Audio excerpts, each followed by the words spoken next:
खरात प्रकरणातील एक महत्वाची कडी शिवनिका ट्रस्टचे वन ऑफ दी संचालक शेळके यांचा अपघाती मृत्यू झाल्याची बातमी ही अत्यंत धक्कादायक आहे.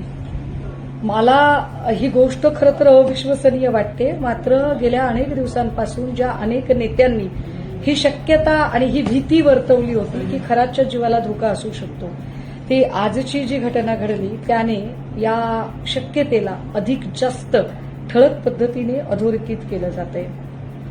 कदाचित खरात प्रकरणातली काही सत्यच बाहेर येऊ नयेत असं काही लोकांना वाटतंय का?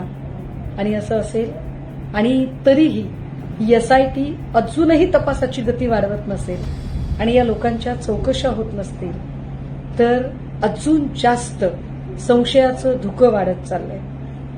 शेळके हा गुन्हेगारच होता की नव्हता हे कायद्याने ठरवलं असतं.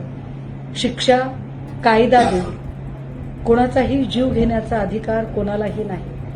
पण जी घटना आजची घडली ती मात्र एकूण तपास यंत्रणा आणि एकूण शासन व्यवस्था या सगळ्यांवरच प्रश्नचिन्ह निर्माण करणारी आहे एवढं नक्की.